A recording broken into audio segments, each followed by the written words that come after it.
Very good morning, 8th class. I hope you children are going through your videos regularly, understanding your lesson.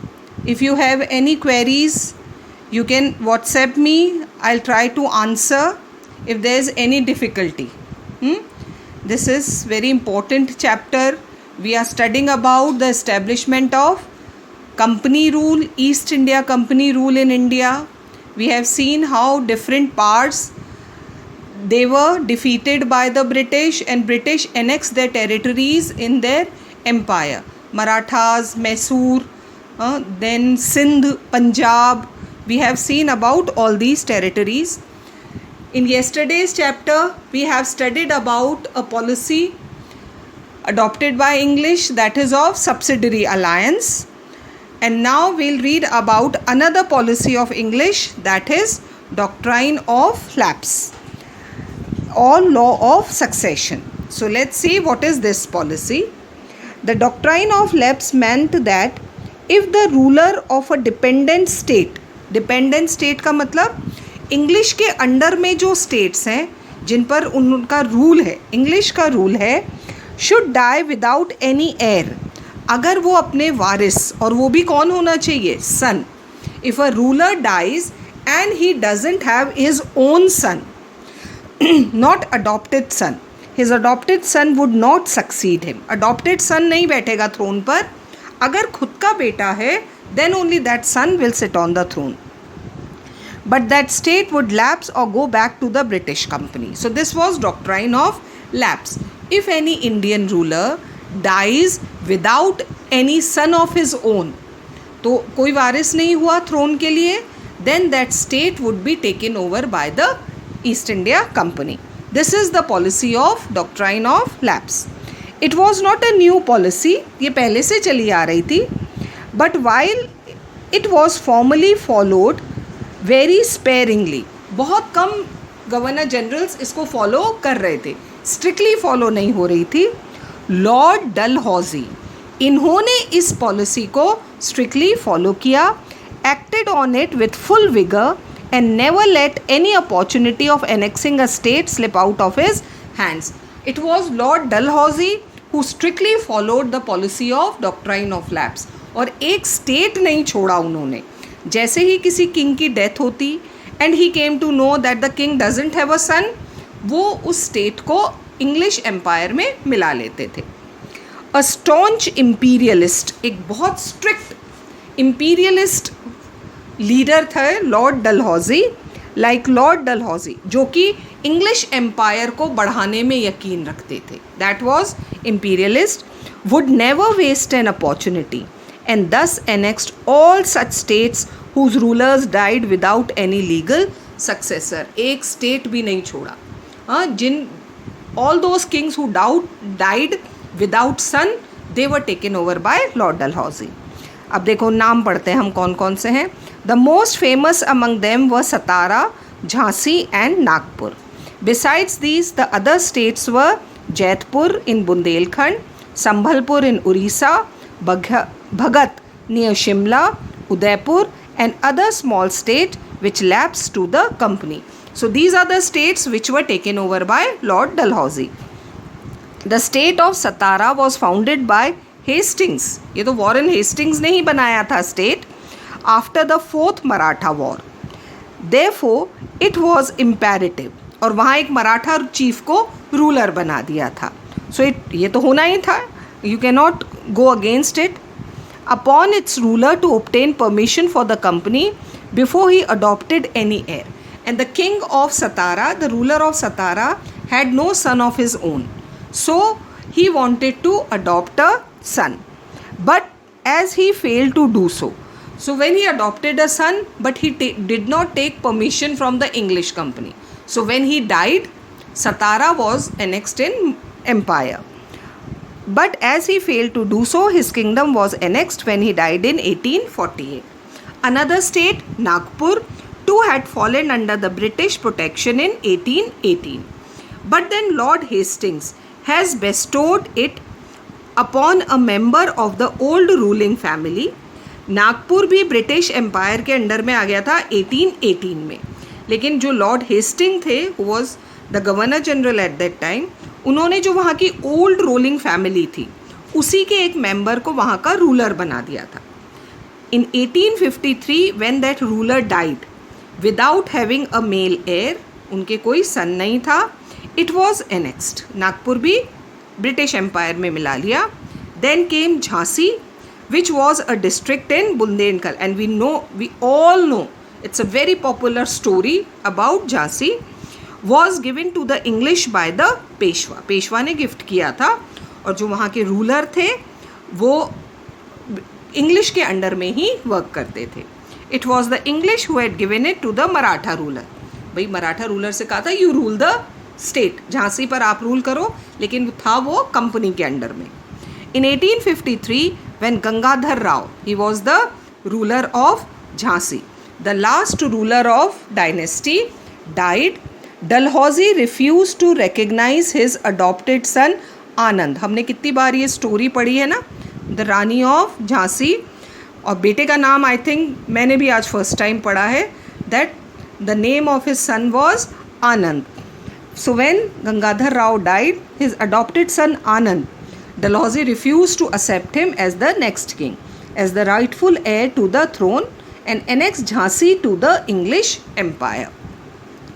This policy turned Lakshmi Bai into a bitter enemy of the English, and she got ready to settle scores with them. Rani Lakshmi Bai was ready to fight. It's a very popular story. We all know in detail about Rani Lakshmi Bai.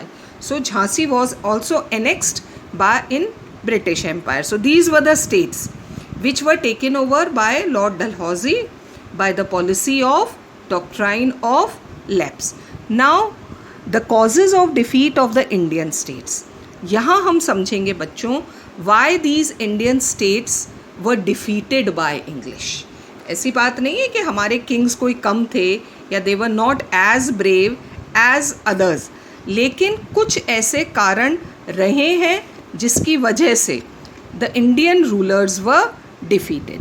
So here are the reasons. Now the question arises as to why different Indian parts were defeated by the British. One by one we will read about those causes. First, different Indian parts had emerged as a result of the breakup of the Mughal Empire, were not only small in size but also weak in resources. After the decline of Mughal Empire, starting में पढ़ा था ना हमने, Aurangzeb was the last strong Mughal ruler, और उनकी death के बाद धीरे धीरे Mughal empire started breaking up into small states. तो ये स्टेट्स न सिर्फ स्मॉल इन साइज थे, लेकिन इनके पास रिसोर्सेज की भी कमी थी. This was the first reason. Second, these parts were always engaged in fighting against each other. ये आपस में ही लड़ते रहते थे. Each power was eager to expand itself at the expense of the other. दूसरे को नुकसान पहुँचाकर और खुद बड़ी टेरिटरी हथियाना चाहते थे. So this was these parts were fighting among themselves. The British on the other hand were under one command. They were united, एक company थी. So they were able to defeat the different Indian rulers one by one. They were united, but the Indian rulers were fighting among themselves. Third reason, the different Indian rulers failed to give a stable and efficient government to the people. Most of the rulers were incapable. Rule करने की capability उनमें नहीं थी. So the people were also against them. Hence they could never win the loyalty of their subjects. उनकी प्रजा भी उनका साथ नहीं देती थी. Fourthly, the internal weakness and the fear of attack by powerful neighbors, coupled with assurance of dynastic inheritance given by the British, led many states like Hyderabad to seek protection under the British. अब ये point समझो बच्चों, जैसे example तो दे रखा है निज़ाम of Hyderabad, लेकिन यहाँ पर क्या था, इंटरनल वीकनेसेस. एक तो king themselves were very weak, they were not capable. और दूसरी बात क्या थी, ब्रिटिशर्स ने उनको अश्योर किया था that after your death your son will become the next king. तो ये श्योरिटी इंग्लिश ने उनको दी थी. तो इस वजह से बहुत सारे स्टेट्स लाइक हैदराबाद उन्होंने ब्रिटिश के साथ जुड़ना पसंद किया कि हमारा स्टेट प्रोटेक्टेड रहेगा, कोई और हमारे स्टेट को कॉन्कर नहीं कर पाएगा. Next reason, the industrial revolution in England. By this time revolution had taken place in England, industrial revolution. Factories में प्रोडक्शन स्टार्ट हो गया था. Better weapons, better rifles, better guns, they were being produced in Britain. Added to the superiority of the British, they could now muster big armies, collect big armies, है ना. अब वो बड़ी बड़ी आर्मीज़ बना सकते थे and equip them with better arms. अब तो फैक्ट्री में आर्म्स बन रहे हैं ना, हमारे इंडिया में तो हाथ से बन रहे हैं, तो it take time to make a rifle. हाँ, एक बंदूक बनाने में टाइम लगता है हाथ से. लेकिन इंडस्ट्रियल रेवोल्यूशन होने के बाद इंग्लैंड में सारा प्रोडक्शन किस पर हो रहा है? मशीन्स पर. तो better equipment are being produced. In the face of the rising strength of Britain, Indian parts fell an easy prey to British imperialism. तो ये देखा जब डिफेंस हमारा तो बहुत कच्चा है and British was much superior to us, तो हमारी आर्मीज़ हार जाती थी. Lastly the mastery over the sea, naval power. England was a very big naval power that England enjoyed ultimately led them to overshadow all the parts of the Indian सब continent. तो धीरे धीरे India के हर हिस्से पर British का कब्जा हो गया. So these are the causes why Indian states were defeated by the English. Now the administrative setup under the company. So now we have seen a very very large part of India is conquered by the British. एक बहुत बड़ी British empire set हो गई है India में. अब इस empire का काम कैसे चलेगा? एडमिनिस्ट्रेशन कैसे किया इंग्लिश ने? As stated above, East India Company came to India as a trading company. हमने स्टार्टिंग में देखा हो तो बिजनेस करने आए थे.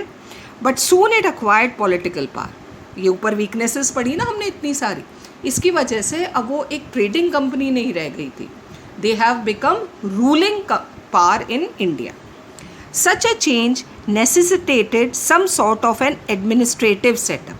अब इतनी बड़ी एम्पायर बना ली है तो उसके लिए एडमिनिस्ट्रेशन भी चाहिए. First of all the governors were appointed for Bengal. सबसे पहले कौन सा एरिया कॉन्कर किया था? बंगाल. तो उसके लिए गवर्नर अपॉइंट हुआ. But when the British territories increased, धीरे धीरे पूरा हमने लेसन समझा ना कैसे एक के बाद एक कब्जा करते गए. 3 एडमिनिस्ट्रेटिव यूनिट्स, वो पूरी जो ब्रिटिश एम्पायर है इंडिया में उसे 3 पार्ट्स में बांटा. 3 एडमिनिस्ट्रेटिव यूनिट और they were called as presidencies. क्या नाम दिया गया इनको? प्रेसिडेंसीज. और ये they were created. These 3 presidencies were Bengal, Madras and Bombay. इन 3 प्रेसिडेंसीज में इंडिया में ब्रिटिश एम्पायर को डिवाइड किया गया. To coordinate the whole work the regulating act was passed in 1773. Underline करो चिल्ड्रेन. सो इन पूरा एडमिनिस्ट्रेशन कैरी आउट करने के लिए एन एक्ट वॉज पास्ड, एक लॉ बनाया गया by the name regulating act in 1773 which made the governor of Bengal, because Bengal was the first area conquered by English. So the governor of Bengal as the governor general. तो जो भी बंगाल का governor होगा will be the governor general in India. And the 2 governors कहाँ के? Madras and Bombay were put under his charge.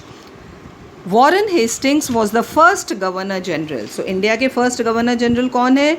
Warren Hastings of the British territories in India who made reforms in almost all spheres of administration. A very able leader, able commander और एक बहुत अच्छे governor general थे Warren Hastings, जिन्होंने India में बहुत सारे reforms introduce किए.